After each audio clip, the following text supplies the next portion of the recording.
Olá, pessoal, tudo bem? Sejam muito bem-vindos a mais uma aula do nosso curso de análise jurisprudencial de casos práticos. E o nosso tema hoje é a regularização do direito e ação. O objetivo, portanto, é trazer algumas decisões judiciais em sentido favorável e também contrário aos interesses do arrematante, mas o importante é a gente ter conhecimento do entendimento jurisprudencial, seja a favor ou contrário, para que, diante do caso concreto, nós, então, tenhamos em nossas mãos elementos para requerer o nosso pedido e, eventualmente, apresentar um recurso, caso haja o indeferimento do nosso pedido. Nós temos um grande problema quando o leilão é do direito e ação. Por que nós temos um grande problema? Nós temos, no caso do direito e ação, os direitos aquisitivos do executado sendo submetidos a leilão.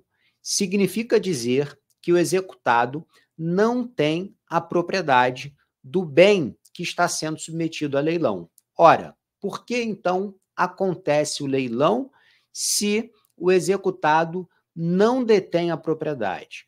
Porque, embora o executado não tenha a propriedade, ele tem direitos sobre um determinado bem. E esse bem, por algum motivo, foi penhorado pelo credor e submetido a leilão. Quando isso acontece? Em várias hipóteses. Por exemplo, quando nós estivermos diante de uma promessa de compra e venda.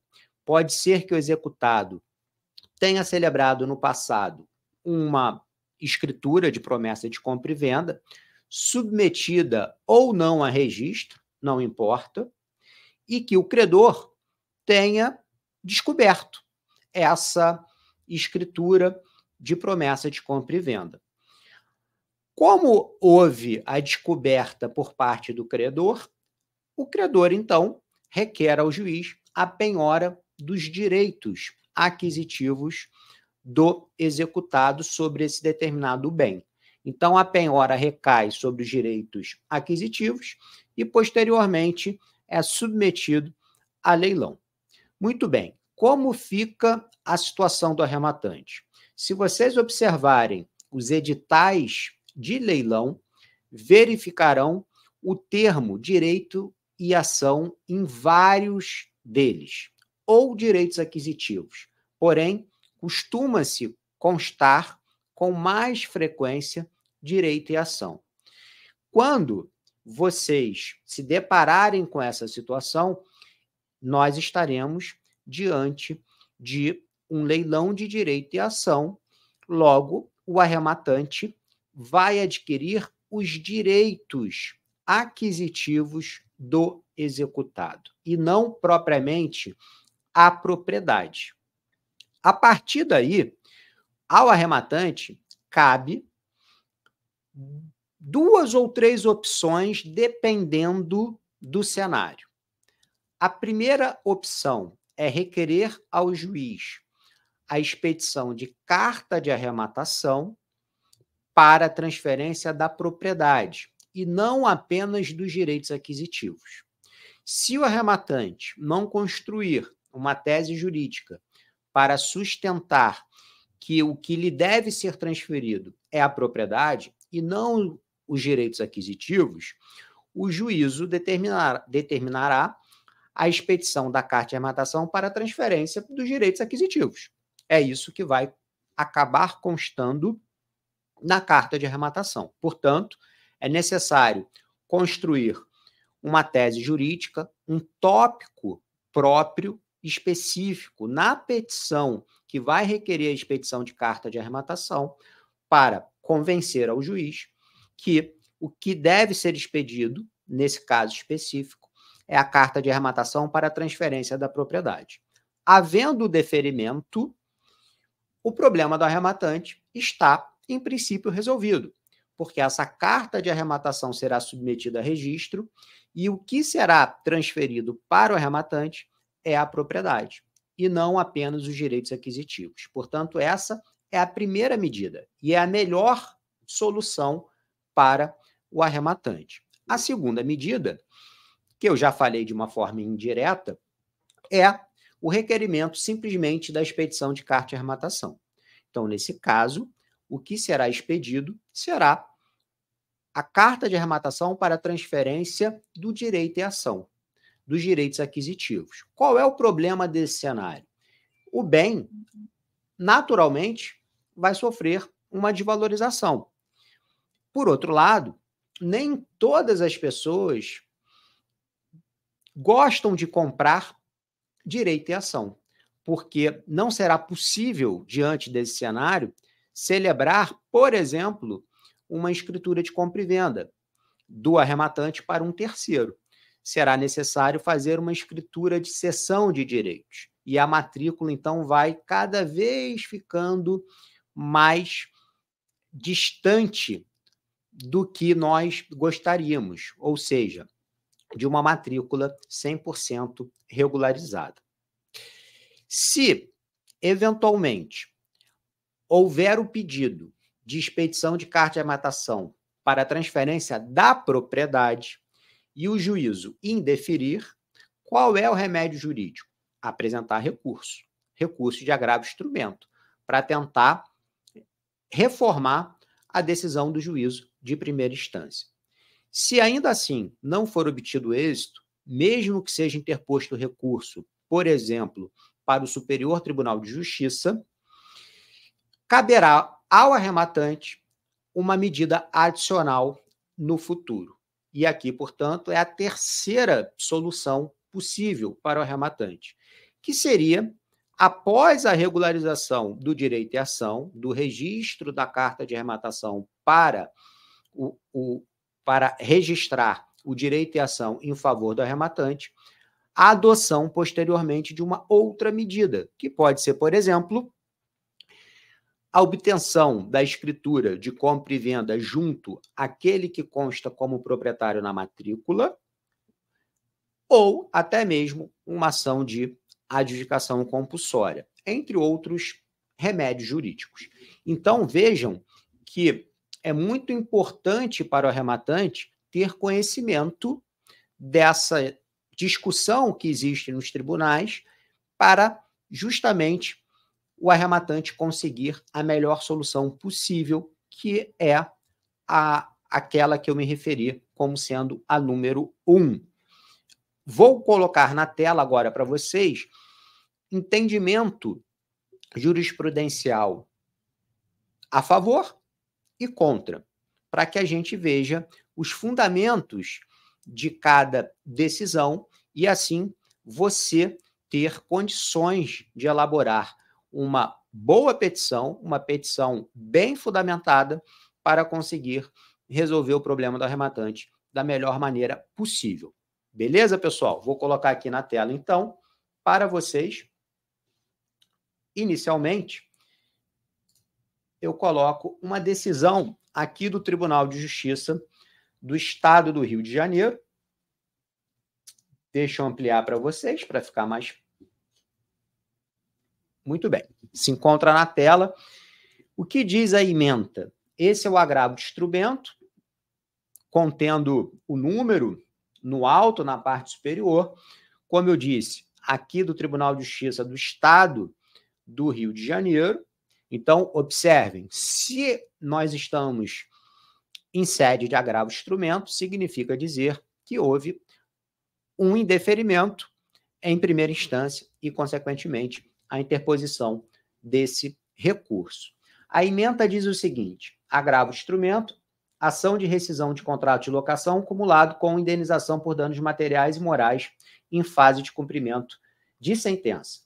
Decisão que indeferiu o pedido para que conste na carta de arrematação a ordem para que seja registrada a propriedade plena em nome da arrematante e seja oficiada à prefeitura para que, no prazo máximo de 48 horas, retifique a guia do ITBI, número tal, a fim de que, onde se lê natureza, arrematação de direito e ação, leia-se arrematação. Número 1. A arrematação em leilão constitui modo originário de aquisição da propriedade, motivo pelo qual extingue ônus do imóvel arrematado, que passa ao arrematante livre e desembaraçado de qualquer ônus que incida sobre o imóvel, não havendo que se falar ainda em violação ao princípio da continuidade do registro público, bem como de relação jurídica entre o arrematante e o anterior proprietário do bem. 2. De acordo com os princípios da celeridade e da economia processual, não é razoável que o agravante seja obrigado a ajuizar demanda diversa para só então ter a propriedade plena sobre o imóvel arrematado. Portanto, observem que nesse item 1 e 2 existem diversos fundamentos que podem ser utilizados em favor do arrematante. O primeiro deles é o enquadramento jurídico da arrematação como sendo modalidade de aquisição originária e não derivada da propriedade. Sobre esse tópico específico, nós temos uma aula. Portanto, eu não vou discorrer sobre esse tópico, porque nós temos uma aula já discorrendo sobre esse tema, que é muito complexo e demandaria uma aula muito extensa. O importante aqui é consignar que, quando se enquadra a arrematação na modalidade de aquisição originária, a possibilidade, a partir daí, da transferência da propriedade direta para o arrematante. Portanto, para o arrematante, o importante é o enquadramento jurídico da arrematação como sendo modalidade de aquisição originária. Depois disso, nós temos a fundamentação em relação ao princípio da continuidade do registro. O que significa isso? Quando a carta de arrematação para a transferência da propriedade é submetida a registro, no caso de arrematação de direito e ação, o cartório imobiliário costuma criar embaraços para realizar o registro da carta de arrematação, sob o fundamento de que a realização desse registro violaria justamente o princípio da continuidade registral. Então, essa decisão, ela afasta esse obstáculo criado pelo cartório imobiliário, e isso acontece justamente em função do enquadramento jurídico da arrematação como sendo modalidade de aquisição originária.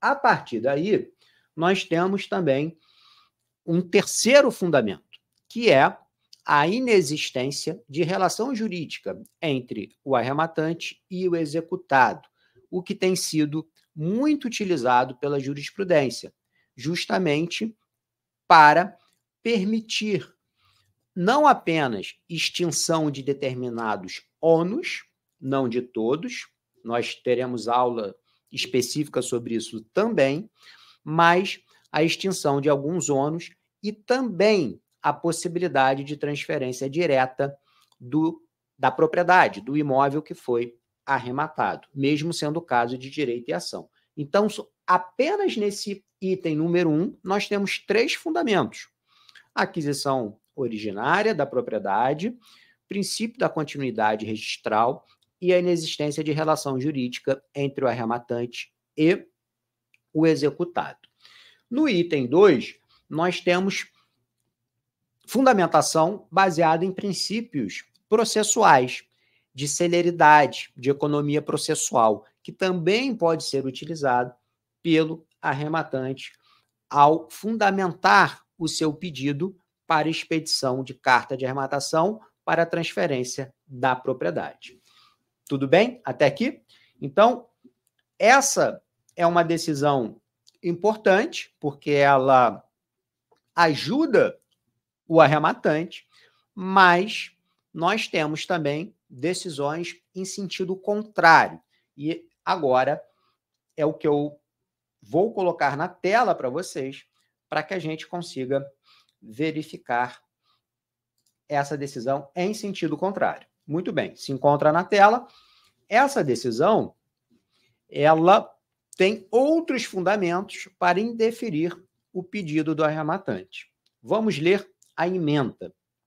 Agravo o instrumento, ação de cobrança de cotas condominiais, cumprimento de sentença, arrematação do imóvel em asta pública, tentativa frustrada do arrematante de registrar a carta de arrematação, pedido de nova expedição. Constata-se que o imóvel é objeto de escritura de promessa de compra e venda, não se encontrando em nome do réu, agravado, devedor do débito condominial, mas de Rossi Residencial S.A., promitente vendedora. Observem o caso de promessa de compra e venda ao qual eu me referi no início da nossa aula. Número 2. Condomínio que não possui a propriedade plena da unidade residencial condômino que não possui a propriedade plena da unidade residencial, de modo que há direito de aquisição em relação ao promitente vendedor, nos termos do artigo 1227 do Código Civil. Terceiro, os direitos reais sobre imóveis constituídos ou transmitidos por atos entre vivos só se adquirem com registro dos referidos títulos, no cartório imobiliário dos referidos títulos. Então, de novo, item 3, porque a letra aqui fica pequena para mim, pessoal, desculpe. Os direitos reais sobre imóveis constituídos ou transmitidos por atos entre vivos só se adquirem com o registro no cartório de registro de imóveis dos referidos títulos, salvo nas hipóteses expressas na lei substantiva civil, o que não é o caso dos autos. Número 4. Arrematação que não pode recair sobre direitos não outorgados ao devedor. Número 5. Edital de leilão que não mencionou a propriedade plena da unidade imobiliária, mas tão somente consignou expressamente a asta pública do direito e ação sobre o imóvel, o que confere ao arrematante o direito de exigir a outorga da escritura definitiva ou de propor a competente ação de adjudicação compulsória, artigo 1418 do Código Civil. Observem, portanto, que nessa decisão existem diversos fundamentos para indeferir o pedido do arrematante. Basicamente, o que essa decisão diz é o seguinte, que o executado não detém a propriedade do bem, que no edital não constou o leilão da propriedade, e sim apenas do direito e ação. Por conta disso, não seria possível transferir ao arrematante mais direitos do que aqueles que o executado possui sobre o imóvel. Essa é a fundamentação principal. E com base nessa fundamentação, a jurisprudência, então, que entende dessa forma, afasta a pretensão do arrematante de transferência direta da propriedade, remetendo o arrematante a uma medida adicional, que, segundo essa decisão, poderia ser uma ação de outorga de escritura pública ou uma ação de adjudicação compulsória. Portanto, essa é uma decisão importante para que a gente entenda os fundamentos utilizados na linha dessa jurisprudência para indeferir o pedido do arrematante. Por que isso é importante? Justamente para que a gente construa uma tese que combata essa decisão, esse tipo de decisão, e, portanto, aumente a chance de êxito do arrematante no seu pedido. Por fim, pessoal, eu vou colocar na tela para vocês uma decisão do STJ. E aqui é muito importante, porque nós sabemos que o STJ é o tribunal de última instância para resolver esse tipo de conflito, já que ao STF cabe decidir questões constitucionais, que não é o caso. Portanto, nessa decisão do STJ, que eu trago aqui para vocês, agravo em recurso especial 1.426.098, aqui do Rio de Janeiro, tem a seguinte ementa: agravo em recurso especial, arrematação de imóvel em asta pública, expedição de nova carta, aquisição originária da propriedade, conclusão do acórdão em consonância com a jurisprudência desta Corte. Súmula 83 do STJ, agravo conhecido para negar provimento ao recurso especial. Prosseguindo nessa decisão, vale a pena a gente verificar a fundamentação dela, especialmente nessa página que eu vou colocar aqui para vocês. Observem aqui esse parágrafo abaixo da jurisprudência.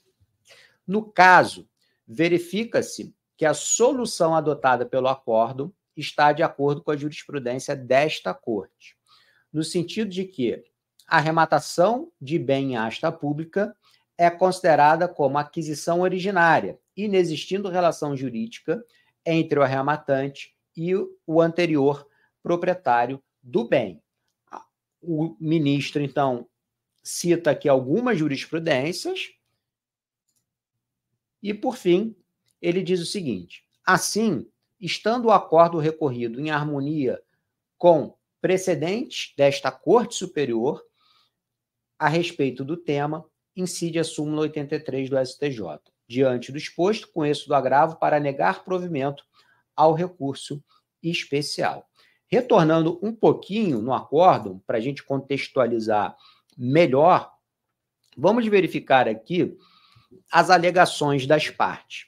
Então, nesse primeiro parágrafo diz o seguinte: aduziram que, se os ora recorridos arremataram conscientemente o direito e ação do imóvel, não lhes é lícito agora pleitear nova carta de arrematação com menção expressa de aquisição da propriedade do imóvel arrematado, sob pena de enriquecimento sem causa.